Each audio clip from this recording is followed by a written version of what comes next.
நீங்கள் குழந்தை பெற்றிருக்கிறீங்கல்ல, அந்த கிடுப்புக்கு கீழ் வடிவத்துல ஒரு பெண்ட் இருக்கும். அந்த பெண்டுல இருந்து ஒரு நரம்பு நேரடியாக போய் முன்னாடி வரும்.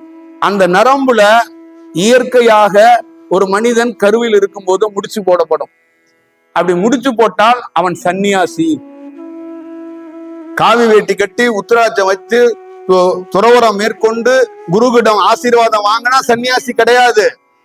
காமம் என்ற எண்ணம், அந்த இச்சையை, இடுப்புக்கு கீழே அந்த நரம்பு இருக்கு, அந்த நரம்ப முடிச்சு போட்டனாதான் நீ துறவரத்துக்கு தயாராக சன்னியாசியாக இருப்ப. அப்ப எத்தனை பெண்ணை நீ பார்த்தாலும் உனக்கு அந்த எண்ணமே தோன்றாது.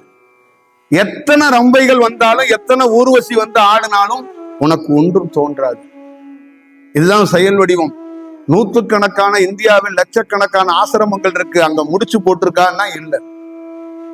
அந்த முடித்து போட்டு வந்தவன் யார்? விவேகானந்தன். விவேகானந்தனிடம் எத்தனையோ வடிவத்தில் பள்ளியில் கல்லூரி படித்த மாணவர்கள் சோதித்து பார்த்து இருக்கிறார்கள், இவர் காம இச்சையில் உழுவாரா என்று. பல பேர், வெளிநாடுகளில் பல பேர், பல செயல் வடிவத்தில் பத்திரிகைகள் எழுதப்பட்டது, எத்தனையோ கிருஷ்ணவாதத்தில் பேசப்பட்டது, அவர் கூட இருந்தவர்கள் கூட எடுத்து பேசப்பட்டது. ஒரு இடத்தில் கலங்காமல், ஒரு இடத்தில் அசராமல் நிற்பதற்கு காரணம், நீ என்ன செய்தாலும் அங்கு நிகழாது. ஏன் என்று கேட்டால், ஒரு தாயால் தந்தையால் பெற்றவன் மட்டுமல்ல, அந்த விவேகானந்தன் என்ற உன்னதமான ஆன்மா பிரபஞ்சத்தால் பெற்றது. பிரபஞ்சமே நேரடியாக அந்த முடித்தை போட்டு அந்த செயல் வடிவமாக ஞான உபதேசம் என்பது உடல் இல்லாத பேர் ஒளியாக இருக்கக்கூடிய வெட்ட வெளியிலிருந்து பெற்றதுதான் விவேகானந்தன். சாதாரண செயல் வடிவம் கிடையாது.